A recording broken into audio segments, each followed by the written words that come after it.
সকলকে নমস্কার আমাদের ইউটিউব চ্যানেল ডিজিটাল বাচ্চুর তরফ থেকে। তো আপনারা চ্যানেলে যদি নতুন হয়ে থাকেন প্লিজ চ্যানেলটিকে সাবস্ক্রাইব করবেন এবং বেল আইকনটি অন করে রাখবেন নতুন নতুন ভিডিও পাওয়ার জন্য। তো আজকে নিয়ে চলে এলাম নতুন একটি টপিক, যেখানে দেখাবো এনপিসিআই নতুন কিছু গাইডলাইন করেছে সেই সব সম্বন্ধে। অনেক রিটেলার বন্ধু এপিএস ব্যবহার করি, তো এপিএসে এখন প্রচুর ফ্রড হচ্ছে, অনেক কোম্পানি ফ্রড করছে, অনেক রিটেলাররা ফ্রড করছে। তো সেই কারণে এনপিসিআই কিছু নতুন গাইডলাইন চালু করলো। সেই সব গাইডলাইনগুলো আপনি যদি না মানেন তো আপনার যে রিটেলার আইডিটা আছে সেই আইডিটা বন্ধ হয়ে যাবে। তো চলো স্টার্ট করি, দেখি কি কি গাইডলাইন আমাদের এনপিসিআই চালু করলো। NPCI new guidelines 2024। এক নম্বর হলো, এবার থেকে কিন্তু প্রত্যেকটি ট্রানজ্যাকশন করার আগে রিটেলারকে তার হাতের ফিঙ্গার বা অথেন্টিকেশনে দিতে হবে। অর্থাৎ কোনো গ্রাহকের টাকা তোলার আগে 2 ফ্যাক্টর অথেন্টিকেট দিয়ে সেই কাস্টমারের টাকা তুলতে পারবে। রিটেলারের হাতের ফিঙ্গারপ্রিন্টের সময় 3 মিনিট থাকবে, অর্থাৎ 3 মিনিটের পরে ওই ফিঙ্গারপ্রিন্ট এক্সপায়ার হয়ে করা যাবে। মানে প্রত্যেকটি ট্রানজ্যাকশনের পর আপনাকে ফিঙ্গারপ্রিন্ট দিতে হবে। একটা ফিঙ্গারপ্রিন্টের সময় 3 মিনিট, 3 মিনিট পর আবার নতুন ফিঙ্গারপ্রিন্ট দিতে হবে, এই বলতে চাইছে এনপিসিআই। 2 নম্বরটি হলো 2 ফ্যাক্টর অথেন্টিকেট যে ডিভাইস দিয়ে হবে, অর্থাৎ মোরফো, মান্ত্রা বা স্টারটিক যে কোনো ফিঙ্গারপ্রিন্ট দিয়ে যখনই 2 ফ্যাক্টর অথেন্টিকেট হবে সেই ডিভাইসে কিন্তু সারাদিন কাজ করতে হবে। অর্থাৎ রাত 12টার পর্যন্ত একই ডিভাইস বিভিন্ন সিস্টেমে ইউজ করা যাবে না, তাহলে কিন্তু মাল্টিপল ইউজ এই অপশন দেখাবে। অর্থাৎ আপনি যে ফিঙ্গারপ্রিন্ট দিয়ে লগ ইন করবেন সেই ফিঙ্গারপ্রিন্ট দিয়ে আপনাকে কাজ করতে হবে একই ডিভাইসে। মানে একটা ডিভাইস আপনাকে সারাদিন ওই ডিভাইসটাতে একটা স্মার্টফোনে কাজ করতে হবে, মানে একটা এপিএস আইডিতে বিভিন্ন ডিভাইসে কাজ করা যাবে না। 3 নাম্বারটি হলো আপডেট যারা মাল্টিপল ট্রানজ্যাকশন করেন, অর্থাৎ 1000, 10, 2000, 20, 3030 এই ধরনের ট্রানজ্যাকশন যেসব রিটেলার করবেন তাদের কিন্তু এবার এনপিসিআই আর কড়া নির্দেশ দিয়েছে কোম্পানিগুলোকে, এবং নিজে হাতে তাদের কিন্তু পদক্ষেপ করবে। সেই সব রিটেলারগুলোকে ব্ল্যাক লিস্ট করে দেবে যাতে কাজ না করতে পারে।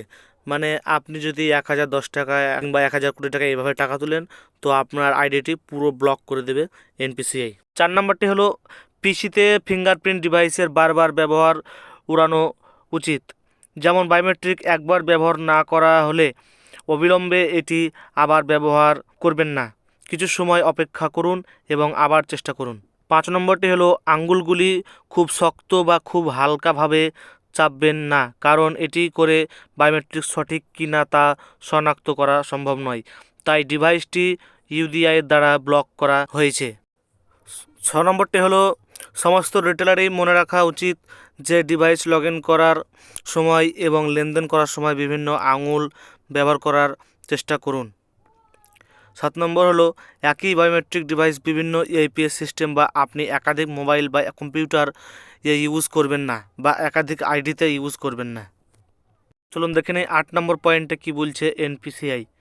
একটানা 3 মাস না কাজ করলে আইডি বন্ধ হয়ে যাবে, সে যে কোনো কোম্পানির এপিএস আইডি হতে পারে, এটা এনপিসিআই থেকে নিয়ম।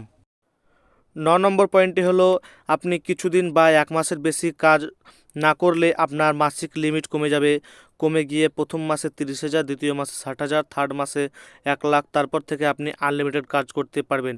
এটা যে কোনো এপিএস আইডি প্রযোজ্য। আর 10 নম্বরটি হলো 1010, 1020, 1050 এই ধরনের টাকা কেউ তুলবেন না, সেক্ষেত্রে আপনার আইডি ব্যান্ড হয়ে যাবে, মানে বন্ধ হয়ে যাবে। প্রত্যেক রিটেলারকে এপিএস এর পাশাপাশি মাইক্রো এটিএম বা এটিএম এর পরিষেবা গ্রাহককে দিতে হবে, অন্যথায় সেই এপিএস ব্যবহার করতে পারবেন না। অর্থাৎ শুধুমাত্র এপিএস দিয়ে কাজ করতে পারবে না, এপিএস আইডি কাজ করবে না।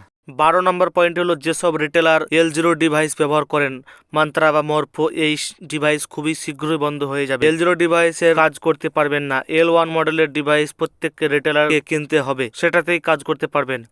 আগের যে ডিভাইস সেটা খুব শীঘ্রই বন্ধ হয়ে যাবে। ফ্রড রুখতে এই সমস্ত গাইডলাইন জারি করেছে। নতুন বছরের আগামী কয়েকদিনের মধ্যে সিস্টেমের মধ্যে এগুলো আপডেট হয়ে যাবে। এটি একটা খুব ভালো নির্দেশিকা আশা করব, এবং নির্দেশিকার উপর কাজ করলে অনেকটা ফ্রড কমবে, রিটেলারের কোনো ক্ষতি হবে না, রিটেলার আরও সিকিউরিটি কাজ করতে পারবে। তো এই ছিল এনপিসিআর নতুন নিয়ম। এই সব নিয়মগুলো মেনে যদি আপনি কাজ করতে পারেন তাহলে আপনি এপিএস আইডি কাজ করতে পারবেন, নচেত কাজ করতে পারবেন না। আপনারা যদি মনে করছেন একটা এপিএস আইডি নিয়ে কাজ করতে চাই, তবে আমাদের সঙ্গে যোগাযোগ করতে পারেন। আমাদের হোয়াটসঅ্যাপ নাম্বার আমাদের ডেসক্রিপশন বক্সে দেওয়া আছে, সেখান থেকে যোগাযোগ করতে পারবেন এবং স্ক্রিনের মধ্যে আমাদের হোয়াটসঅ্যাপ নাম্বার আছে, সেখানে যোগাযোগ করুন। আমাদের কাছে ভালো এপিএস আইডি পেয়ে যাবেন যেখানে ফুল সাপোর্ট সিকিউর থাকবে। ধন্যবাদ। এই পর্যন্তই, দেখা হচ্ছে অন্য কোনো ভিডিও নিয়ে। নমস্কার।